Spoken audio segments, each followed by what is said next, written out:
ሰላም እንዴት ናችሁ ቤተሰቦቼ? ዛሬ ይዤላችሁ የመጣሁት ደግሞ የእንግሊዘኛ ፊደላቶችን ነው። እስከዛሬ አማርኛ ፊደላቶችን ሰርቼላችኋለሁ። ዛሬ ደግሞ እነዚህን የእንግሊዘኛ ፊደላቶች ይዤላችሁ መጥቻለሁ። ያው ማለት እንግሊዘኛ መማር የምትፈልጉ ልጆች በጣም ብዙ አላችሁ። አማርኛ ችላችሁ እንግሊዘኛ አልቻላችሁ። እንግሊዘኛም ወሳኝ ነው ባይዘ ከፊደል ጀምሬ ነው ማስተምራችሁ። መማር የምትፈልጉ ልጆች ይሄው ስልክ ቁጥሬ ከታች መማር ትችላላችሁ። አሁን ተማሩ እንደዚህ አድርጎ አላችሁ ብዙ ጊዜ ስላልኳችሁ መማር ትችላላችሁ። ከዛ ውጭ ፊደላቶቹን አስነብባችኋለሁ። እስቲ አሁን ለምሳሌ ወደፊት ገባ አድርግበትና እንግሊዘኛ በደንብ አስተምረን የምትሉ ከሆነ በደንብ ቪዲዮ ሰራላችኋለሁ። እየመጣችሁ መማር ትችላላችሁ። አስቆጥራችኋለሁ። ሰው እንግሊዘኛን ዛሬ ከኔ ጋር እንማራለን ማለት ነው። የመጀመሪያው ይሄ አሁን እነዚህን ሁለት ያደረኩት ቆይ እንትን ልጠቀምና ሶሪ ቅጣ አይ ቲንክ ልጠቀምና ይሄን ስታው አሁን ኤ ካፒታል ኤ ሁለት አይነት የእንግሊዘኛ ፊደል አለ። ስሞል እና ካፒታል። ያ ማለት ካፒታል ማለት ትልቅ ነው፣ ስሞል ማለት ትንሽ። ካፒታል ሌተር እና ስሞል ሌተር። አሁን ይቺ ኤ ነች፣ ይቺም ኤ ነች፣ ሁለቱም ኤ ነች። ይቺ ቢ ነች፣ ይቺም ቢ ነች፣ ሁለቱም ቢ ናቸው። ይሄም ሲ ነው፣ ይሄም ሲ ነው። ከዛ ዲ ነው፣ ዲ። ኢ ይቺም ኢ ነች። ኤፍ ይሄም ኤፍ ነው። ጂ ይሄም ጂ ነው። ኤች ይሄም ኤች ነው። ኤል ይሄም አይ ነው። ጄ ይሄም ጄ ነው። ኬ ይሄም ኬ ነው። ኤል ይሄም ኤል ነው። ኤም ይሄም ኤም ነው። ኤን ኤን። ኦ ይሄም ኦ ነው። ፒ ፒ። ኪው ኪው። አር አር። ኤስ ኤስ። ቲ ቲ። ዩ ዩ። ቪ ቪ። ደብሊው ቪ ደብሊው። ኤክስ ኤክስ። ዋይ ዋይ። ዜድ ዜድ። ሶ ልክ እንደ አማርኛ አሁን የአማርኛ የሚለየው 34 ፊደል ነው። ይሄ ደግሞ 26 ፊደል ናቸው። አናባቢ ተነባቢ በደንብ አስረዳችሁ። አሁን ለዛሬው ይዤላችሁ የመጣሁት ጀስት መግቢያ እንዲሆናችሁ እና እንግሊዘኛ መማር የፈለጋችሁ ከባድ የምታስመስሉት ግን ከባድ እንዳልሆነ አሳያችሁ።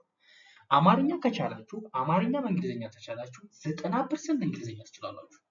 አምሹር ሆኜ የምነግራችሁ ነገር 90% እንግሊዘኛ ትችላላችሁ። አማርኛ ነው የሚከብደው፣ እንግሊዘኛ ኢትስ ሲምፕል። ሶ ከብዷችሁ በተለያየ ምክንያት አይ እንግሊዘኛ አይገባኝም በሁሉም ነገር ነው ያልኳችሁ። እኔ ጋር የምትማሩ ልጆች ደግሞ በዚሁ አጋጣሚ መታችሁ ስለምትመክረንና ስለሰጠን ሀሳብ በጣም አመሰግናለሁ። ትችላላችሁ ልጆች፣ እኔም አመሰግናችኋለሁ። እኔም ብላችሁ ለመጣችሁ ልጆች ሁሉ አመሰግናችኋለሁ። ለምን እኔም ብላችሁ መጣችሁ ማለት እኔን ተማምናችሁብኛል ማለት ነው። እኔ እንደማስረዳችሁ እኔ በደንብ አስተምራችሁ እንደሚገባችሁ ተማምናችኋል። ይሄ ደግሞ የኔ ስራ ነው፣ እናንተም ማስተማር። ለምን እኔም ብላችሁ መጣችኋል። ብዙ መምህር አለ። ሶ እኔም ብሎ ለሚመጣ ተማሪ እኔ ባይዞ ትልቅ እንትን ነው የሚሰማኝ። ገና ስትደውሉ ደስታ ይሰማኛል። ለምን ይሄ መምህር ለኔ ተሻለ ነው ምናምን ብላችሁ ስለምትወዱ ሳስተምራችሁም ያው ፈታ አድርጌ ነው ማስተምራችሁ፣ ነግሬያችኋለሁ። ሶ እንግሊዘኛ መማር የምትፈልጉ ልጆች የምፈልገው ተማሪ ሁለት ተማሪ እፈልጋለሁ። መጀመሪያ አንድ ተማሪ ሁለት በአንድ ላይ ሁለት እስኮን ባይዚ በጣም ቤስት ነውና ሁለት አንድ ጋር አስተምራችኋለሁ። መታችሁ እኔ ጋር መማር ትችላላችሁ። ባይዚ አንድ ነገር እንገራችሁ፣ እኔ ጋር መታችሁ መመዝገባችሁ፣ እኔ ጋር መታችሁ ከኔ ጋር ያገናኛችሁ ልጆችም አላችሁ የምታመሰግኑ። ከኔ ጋር ከተገናኛችሁ እመኑኝ አልኳችሁ፣ አይደለም በትምህርት ብቻ አይደለም በተለያየ አስተሳሰብ ጭንቀት ያለባችሁ ልጆች እርግጠኛ ነኝ ይለቃቸዋል። ያው ይሄን ስላችሁ ደግሞ ምን አይነት ልጅ ነው ምናምን እንዳትሉ፣ ምክር ጭምር ነው ሜጋ የምታገኙት። ትምህርት ብቻ አይደለም፣ ነፃነት ትሰጣችኋለሁ። ነፃነት አንዳንድ መምህራን አለ ዝም ብሎ በቃ ይሄ ካልገባሽ ምናምን እንዲሁ በቃ እኔ እንደነገርኳችሁ ሁሉም ሰው እኩል ነው። ሁሉም ሰው እኩል ነው። ለምሳሌ ሰሚራ የምትባል ልጅ ወይ መዲና የምትባል ልጅ ከኔ ጋር እኩል ነች። ለምን አማርኛ ባችል እሷ ወይ ኦሮሞኛ ወይ ስልጠኛ ወይ የሆነ ነገር ትችላለች፣ ወይ አረብኛ ትችላለች። ገባችሁ? እኔ ግን አልችልም። ሰው እኩል ነው። የሰው ልጅ ሁሉም መሬት ላይ ያለው ሰው ልጅ ሁሉም እኩል ነው። ሰው እንደዛ ብላችሁ ነው የመጣችሁ፣ ፈታ ብላችሁ እየሳቃችሁ ነው እኔ ጋር መደወል ያለባችሁ። ሰው ስልክ ቁጥሬ ነውና እኔ ጋር እየመጣችሁ መማር ትችላላችሁ። እወዳችኋለሁ። አሁን አስነብባችኋለሁ።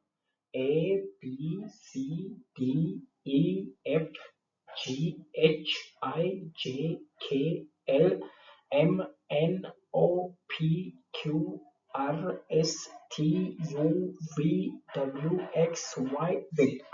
አሁን ባንክ ቤትም ስትገቡ የትም ስትሄዱ ከአማርኛ ቀጥሎ እንግሊዘኛ ወሳኝ ነው።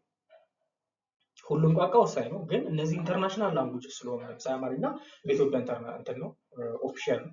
እንግሊዝኛ ደግሞ ኢንተርናሽናል ነው። ምንም አይነት ቴክስት እንግሊዝኛ ቢገባላችሁ የሆነ ነገር እንትን ማንበብ ትችላላችሁ። ሶ እኔ ጋር መጣችሁ እንግሊዝኛ አልዋሻችሁም ከ4 ወር እስከ 5 ወር ከ3 ወር እስከ 5 ወር ባለው አስችላችኋል። በደንብ ከተከታተላችሁ በደንብ ከያዛችሁ ዩቲዩብ ላይ ባይዙ እኔ አሁን ቀስ ብዬ ነው ማስተምራችሁ እንዲገባችሁ አይደለም። መታችሁ በቃ ስልክ ቁጥሬን ይዛችሁ ኢሞል ቴሌግራም ላይ እንድትደውሉ። ለምን ዩቲዩብ ላይ አሁን እኔን እያያችሁ ሌላ አይምሯችሁ ይሰርቃል፣ ሌላ ጋር ትሄዳላችሁ እና በቀላሉ አትሉትም። እስኪ ዛሬ እቺን ጻፏትና አዲስ የሆናችሁ እኔ ጋር የምትማሩ ልጆች ጻፉትና ፖስት ላኩልኝ። አማርኛ የምትማሩትም ወዲያው እንዳስገባችሁ አማርኛ የጨረሳችሁ ልጆች ወደ እንግሊዝኛ እንዳስገባችሁ ይችን እየጻፋችሁ ትልክልኛላችሁ። እስከዚህ እነዚህ የእንግሊዝኛ ፊልሞች ነው ዴይ ቱ ዴይ የምንማረው። እነዚህ ከጨረስን በኋላ ወደ ንባብ እንገባለን ማለት ነው። ሶ ይሄን እላችኋለሁ። አመሰግናችኋለሁ። እወዳችኋለሁ። ደህና ሁኑልኝ።